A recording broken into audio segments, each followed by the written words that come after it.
নমস্কার বন্ধুরা, বান্টির রান্নাঘরে আপনাদের সকলকে স্বাগত। আজকের রেসিপি মাছ দিয়ে কিভাবে জলের মধ্যে দিয়ে রেসিপি করব সেই রেসিপিটি আপনাদের শেয়ার করছি। কড়াইয়ের মধ্যে দিয়ে দিলাম 1 গ্লাস পরিমাণ জল, আর জলের মধ্যে দিয়ে দেবো সামান্য একটুখানি লবণ, আর লবণ দিয়ে দেবো অল্প একটুখানি ভিনিগার। এখানে 1 চামচ পরিমাণ ভিনিগার আমি অ্যাড করেছি। আর ভিনিগার দেওয়ার পর জলের মধ্যে আরও একটা জিনিস মেশাতে হবে, সেটা হয়ে গেল হলুদ। অল্প একটুখানি হলুদ দিয়ে দেবো, দিয়ে জলটাকে কিন্তু এখানে ভালো করে আমাকে নাড়িয়ে নিতে হবে। সব কটা সামগ্রী যেন জলে ভালো করে মিশে যায়, সেভাবে মিশিয়ে নেবো। জলটা ফুটতে শুরু হয়ে গেছে, কড়াইয়ের ভালো করে খুন্তি দিয়ে এটাকে মিশিয়ে নিয়েছি। সব সামগ্রী মিশিয়ে নিয়েছি, জলটা মোটামুটি ফুটতে শুরু হয়ে গেছে। এবারে এর মধ্যে দিয়ে দেবো মাছের পেটির অংশ। আমি এখানে 3 পিস মাছের পেটির অংশ নিয়েছি, নিয়ে এটাকে কিন্তু জলে সেদ্ধ হওয়ার জন্য দিয়ে দেব। আর রেসিপিটা বেশি মুখরোচক, রোজ একই রকমভাবে রান্না করতে করতে মাছ যদি আপনাদের মনে হয় যে আজকে একটু অন্যরকমভাবে করি, তাহলে এই সিম্পল পদ্ধতি অবশ্যই আপনাদের জন্য। আর ঘরে প্রত্যেকের এই রেসিপিটা বেশ মজার লাগবে। তারপরে মাছগুলো ফুটতে শুরু হয়ে গেছে, মাছটা বেশ সেদ্ধ হয়ে গেছে। মাছগুলো কিন্তু এবারে আমি বাটির মধ্যে নামিয়ে নেব।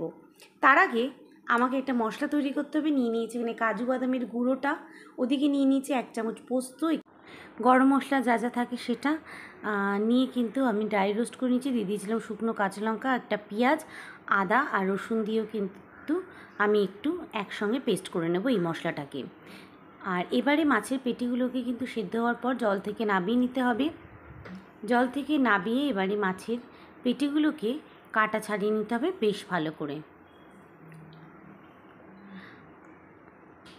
মাছের সব কটা কাটা আমি কাটা চামচ করে ছাড়িয়ে নেব।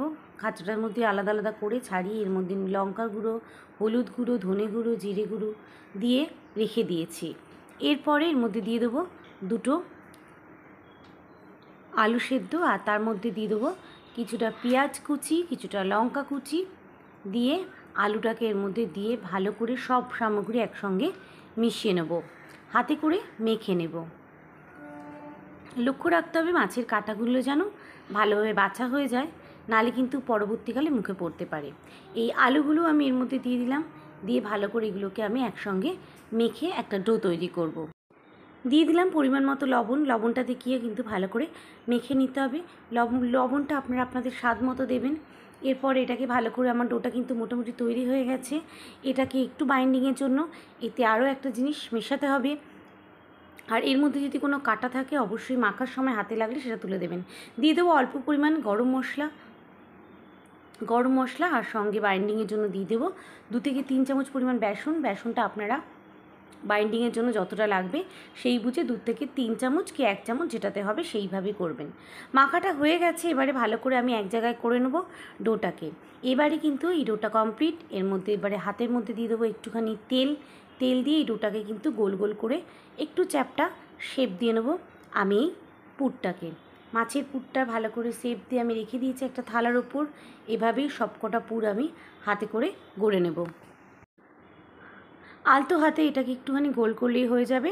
আর শেপটা আপনারা আপনাদের মতোই কিন্তু করতে পারেন। আমি এইভাবেই গোল করে চ্যাপটা করে নিয়েছি। এবারে কড়াইয়ের মধ্যে তেল দিয়ে দিয়েছি। তেল দিয়ে এবারে এগুলো কিন্তু আমি একে একে ভেজে নেব। দেখতেই পাচ্ছেন পুরগুলো কিন্তু আমি ভেজে নিচ্ছি। অল্প তেলের মধ্যেই হয়ে যায়, এতে খুব বেশি তেলের প্রয়োজন হয় না। এই তেলেই সমস্ত রান্না কিন্তু কমপ্লিট হয়ে যাবে। আর এই রেসিপিটা খেতে হয় বেশ মজার। আগেই বলেছি, মাছ রান্না না করতে ইচ্ছে না হলে এইভাবে কিন্তু মাছের এই রেসিপিটা করতে পারেন। খেতে যেমন হয় মজার, আর তেমনি হয় খুবই সুস্বাদু একটা রেসিপি। আমরা অনেক সময় রেস্টুরেন্টে গিয়ে এই রকম রেসিপি খেয়ে থাকি, তাও আবার অনেক মূল্য দিয়ে। আর ঘরে কিন্তু খুব সহজেই এই রেসিপি আপনারা করতে পারেন। এতটাই মজার লাগে, সকলের কিন্তু বেশ ভালো লাগবে। ভাত দিয়ে খেতে তো জাস্ট জমে যায়। দুপুরবেলার খাওয়াটা এই দিয়ে হয়ে যাবে। আর এই রেসিপিটা কিন্তু সকলের খুব প্রিয় হবে, ছোট থেকে বড় সকলেই খুব পছন্দ করবে। আর রেসিপিটা খুবই ইজি, দেখিয়ে দিয়েছি। আর এতক্ষণ ধরে যারা ভিডিওটা দেখছেন, আমার রেসিপিটা যদি আপনার ভালো লেগে থাকে, যারা নতুন বন্ধুরা এসেছেন তারা অবশ্যই একটা সাবস্ক্রাইব করে দেবেন। আর পুরনো বন্ধুরা লাইক করে আমার পাশে থাকবেন আর কমেন্টে লিখে জানাবেন রেসিপিটা আপনাদের কেমন লেগেছে। মাছের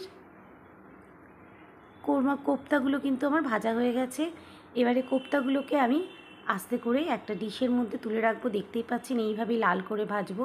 হালকা হাতে দিতে হবে, যেহেতু খুব নরম, হালকা হাতে দিয়ে এগুলোকে আস্তে আস্তে ভেজে নিতে হবে। আমার মোটামুটি সব কটা কোপ্তাই এখানে ভাজা হয়ে গেছে। এরপরে কড়াইয়ের মধ্যে দিয়ে দেবো আবার একটুখানি তেল। তেল দিয়ে এরপরে ছেড়ে দেবো যে মশলাটা আমি কাজুর পেস্টটা করেছিলাম, তার মধ্যে দিয়েছিলাম একটুখানি পেঁয়াজ, আদা, রসুন অল্প অল্প সেটাকে দিয়ে ভালো করে মশলাটাকে কষাতে হবে। মশলাটাকে এমনভাবেই কষাতে হবে যাতে কড়াই থেকে মশলাটা তেল ছাড়তে থাকে। আর তেল ছাড়লেই বুঝতে পারবেন মশলাটা হয়ে গেছে, যেহেতু বাদামের পেস্ট আছে। অনবরত মশলাটাকে ভালো করে নাড়িয়ে নিতে হবে। আর আজকের এই রেসিপি আপনাদের কেমন লাগলো অবশ্যই আমার লিখে জানাবেন, আর ঘরে করে সকলকে খাওয়াবেন। আশা করছি প্রত্যেকেরই এই রেসিপিটা বেশ ভালো লাগবে। ফুটতে শুরু হয়ে গেছে, আর এর মধ্যে দিয়ে দেবো আমি একটুখানি জল, অল্প একটু জল। যে জলটা আমি মিক্সিং বাটি ধোয়া জলটা দিয়ে এটাকে আবার একটু নাড়াচাড়া করে নেব। আর এর মধ্যে কিন্তু পরিমাণ মতো লঙ্কা গুঁড়ো, হলুদ গুঁড়ো, ধনে গুঁড়ো, জিরে গুঁড়ো আমি সবই হাফ চামচ পরিমাণ এতে দিয়ে দিয়েছি। দিয়ে আবার এটাকে ভালো করে মিশিয়ে নেব। ওই যে বললাম তেল ছাড়া পর্যন্ত বেশ করবো। আর এটাকে কন্টিনিউ কষাবেন, কারণ যেহেতু এটা বাদামের পেস্ট আছে সে কারণে। পরিমাণ মতো নুনও দিয়ে দিলাম, দিয়ে দেবো হাফ চামচ পরিমাণ চিনি। যেহেতু মাছের কোপ্তা কারি সে কারণে কিন্তু একটুখানি মিষ্টি মিষ্টি ভাব আসবে, তো এখানে অল্প পরিমাণ চিনি ব্যবহার করবো, খুবই সামান্য পরিমাণ।